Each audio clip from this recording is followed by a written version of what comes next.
Welcome to today's Wellness Wednesday. Today we're going to discuss some of the difficult and tough conversations around the coronavirus. Since we've come a long way since January, March, January, February, March, and school has closed down. Students had some questions, and they asked the parents some questions. They had questions that they'd ask the teachers about, what does coronavirus mean?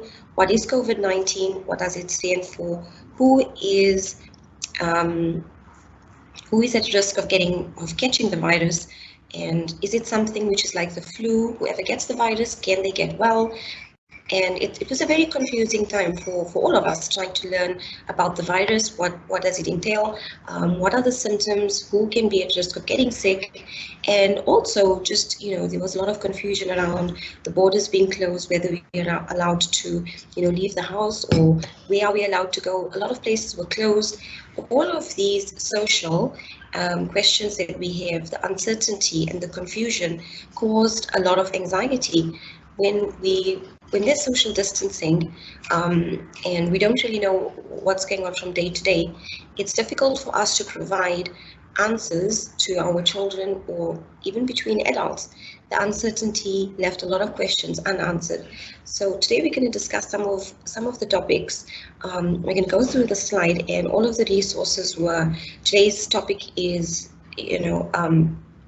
about conversations about the coronavirus, but it's all of the resources is referenced from the British Psychological Association. So let's get started. All of the resources are in the slide. At the end of the slide, the reference and resources are in there. So if you click on each reference title, you'll be able to access the complete articles with all of the links in the articles of different resources if you'd like to go through them. So without further ado, let's get started. Right. The first thing we're going to talk about is, the title is Post-Corona Conversations, difficult and tough conversations that we might have with our friends, family, peers, or our colleagues. But today we'll be focusing more around the conversations and how can we talk to our children about the virus and what's going on. So talking is good. Children they might have a lot of questions, and it's good for us to communicate with them, even though we don't really know what's going on. And we have a question where parents, myself for an example, I wonder how much is too much to say, and how can I speak about something that I don't have all of the information about. But all we can do is keep discussions open, and we can be honest about what we know and give as accurate information about the coronavirus, or of as much of accurate information that there is out there. Knowledge is key. Trying to, by now there's been a lot of information which was provided from the World Health Organization and from within the Ministry of Health in UAE. The UAE government has been quite efficient in providing information about what is the coronavirus, what are the symptoms, and there's been a lot of information that's shared about what it is and what are the risks, and also how to stay safe and how to take hygiene precautions into consideration. The other thing is how to look after ourselves, to look after our own worries and anxiety surrounding the COVID-19, because children can, they hear what we don't say. By the way that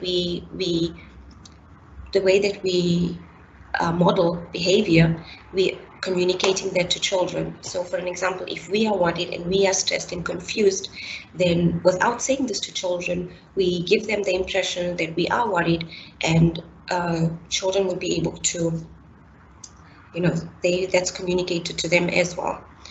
Have open-ended questions, allow children to ask questions, have discussions about any questions that they might have. You could say, for an example, is there any questions that you have? Is there something that's on your mind?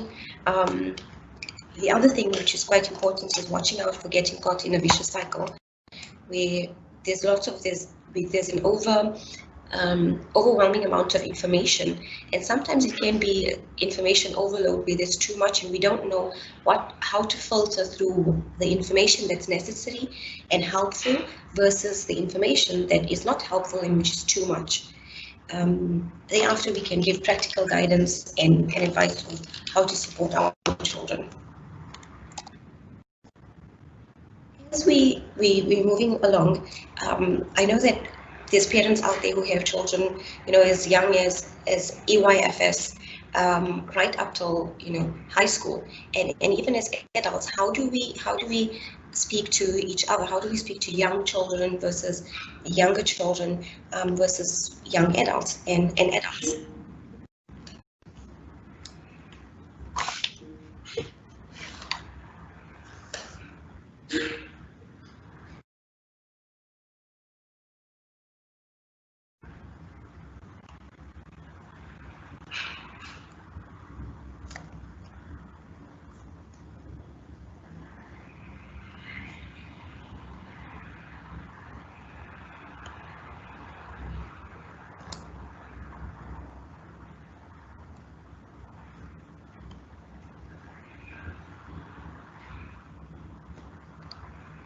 Right. So when we're talking to younger children, from as young as EYFS students, we know that they are in a world of their own. Children, they love to play, and they're not consciously fully aware of everything which is going on around them in their social environment.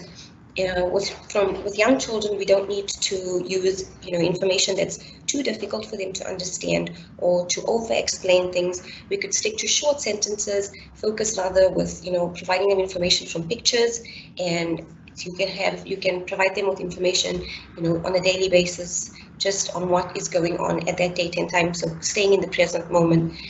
When children, if they might have questions, you could answer them in an honest way with little details that they're able to comprehend, which is suitable and appropriate at their age level. When we try and keep things as normal as possible via the routines and structure that we keep inside the house, things that we do, there might have been a big change, a significant change from the way that things used to be to how things are now, meaning going out, visiting the family, having, for example, a barbecue every Friday, or every Saturday it's going and getting groceries from the store, and children are not yet allowed into shopping centers, and into a lot of areas children are not allowed.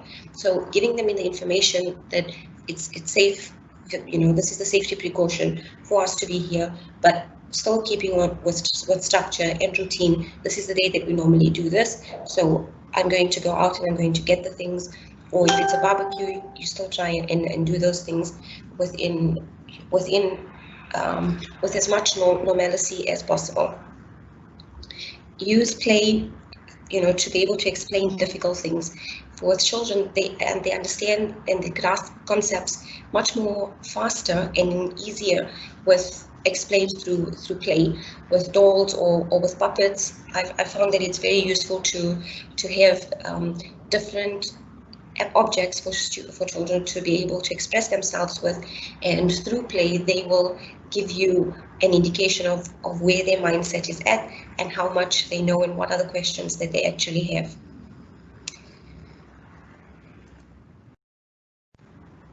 As we move along, how do we talk to students or children from the age of 4 to 7? So this is students ideally in Key Stage 1.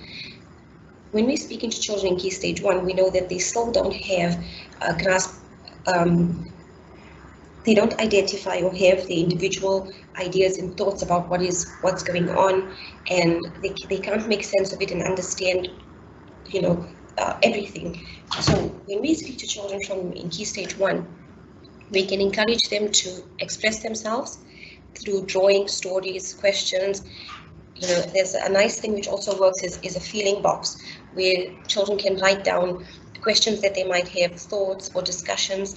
They can have, like a drawing book, and they can use it to paint, and this can be shared with parents. at the end of the day or once a week, you can just flip through the book or go through the box of questions, and then you can have a discussion and make a game out of it where you can play and answer some of the questions. Normalize different feelings appropriately to talk about what would help them with their worries and their feelings, because when children ask us questions that they don't understand, we want to be able to help them to solution-focused therapy. So, for example, whatever it is that they're worried about, we have practical things that children can do to feel better or to be able to make them understand.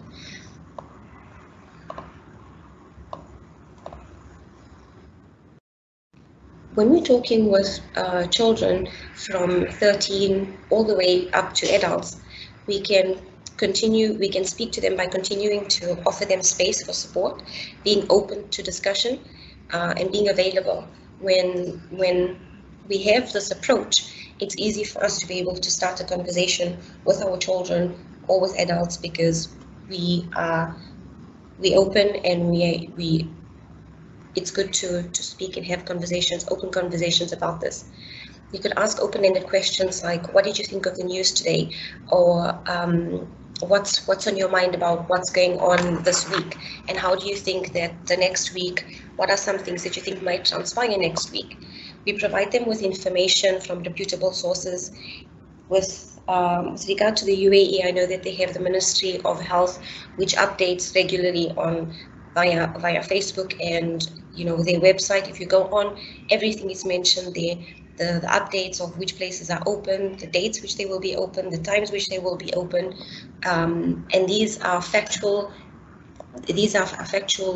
statements which is given from the government, so we know that this is a reliable source, and that's what we can actually use to share with people. And from the things that we don't know, these are the things that we can be honest about and say there isn't much update about this just yet, and we're not sure where this will go in the coming month. Social support is very important. There is for primary students, they have the connection ECA from Sunday to Wednesday, and students can have their peer relationship where they can discuss things and they can provide each other with support. I'm not sure. I think Mr. Dale has an ECA, or he has a group session with for high school during the week as well, where students can support each other. They have this opportunity to be able to network with each other and talk about things that's going on in their day-to-day life, which is stress relieving and consoling that there is other students out there which is in the same situation as they are.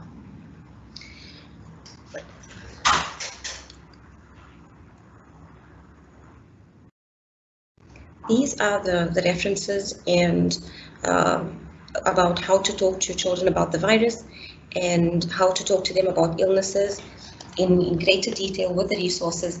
I really encourage parents to download or to access these documents, because each document has a detailed description about how to support our children and how to have difficult and tough conversations about the virus with each other and with our children, age appropriately, according to their age.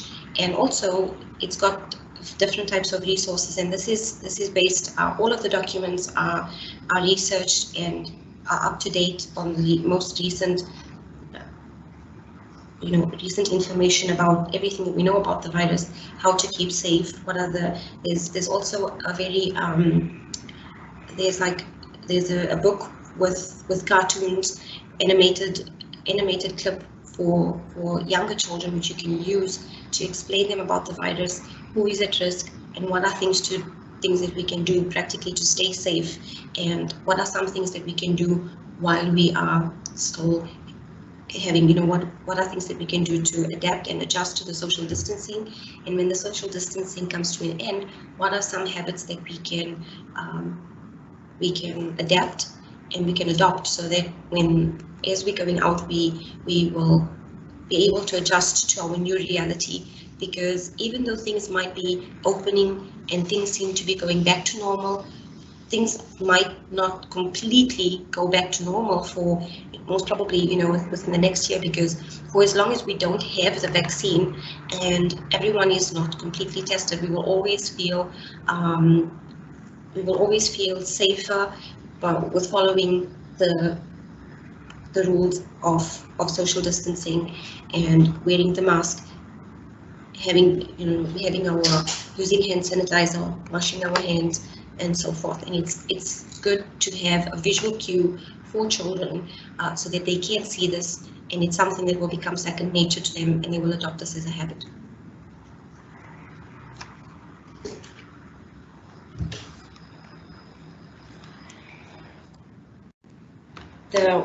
The article that was used from the British Psychology Association is advice for parents and caregivers. This document has several resources for parents and children, and there's one that has a handout for parents, and this one it talks about how to know the symptoms. It actually gives information about the coronavirus. What are the new what are the CDA and the WHO? What do they identify as the symptoms? What do they believe? What are the restrictions about going into, having been quarantined for the 14 days after traveling? Why is it important? And it explains it in a nice way for children, for younger children, to be able to understand. So this is a uniquely really good resource, and the extension is a handout for parents. They can print it out and use it. But the best thing about these resources is that it's got titles and links to many different resources.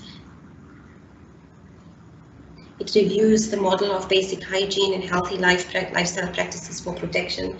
It talks about how to discuss new rules and practices that's being put in place right now within the country, within malls, within shopping centers, small social communities, within schools. These are the things that you build up to. Next week we're going to be talking about how to prepare for the inevitable, returning back to school. Maybe when schools do open, what are some of the precautions that children will take into consideration and they will make a habit out of during the summer, or when shopping malls enter? What are some of the things the habits that will still be encouraged to follow? How to still stay in contact with the school, to ask certain questions about what are some of the practices that are put in place. I'm not sure if parents have been to school. I know that school is open for parents to pay the fees. When you go into the school, they have the social distancing stickers, which indicates how far apart people can stand into safe distance from each other. There's hand sanitizers, which is placed at all of the entrances and all of the exits to ensure that we stay safe, we stay sanitized, and we are in safe proximity from each other. So these are the things that would be good to have these discussions with students and with people, so that it helps when somebody doesn't go unexpectedly outside, for an example, without wearing a mask. And as we all know now, there's a fine, which is stipulated that if we don't follow these rules, then there is a penalty for this. Obviously, younger children, they wouldn't require this information if they don't ask about it, but it's good to keep in mind and be up to date on what is the latest information, reputable information, what are the new laws that have been passed, and how to share these rules and regulations with people around us, people that we love and we care about, so that when they go out, they don't have to be caught without a mask or without wearing gloves, not only because these are the new rules and regulations which is passed, but also for safety and security of our own health and well-being, and those that we love and we care about.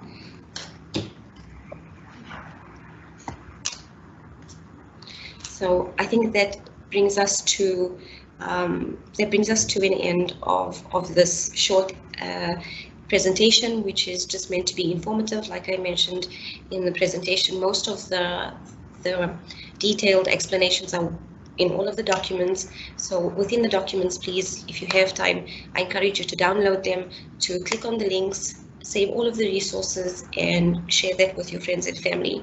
It will be a good source of a good point of communication starters, and it will be it's full of resources that will prove helpful for communicating with young children, and with adolescents, and young adults and adults as well. I hope that you all stay safe, stay well. Until next week, Wednesday. Take care.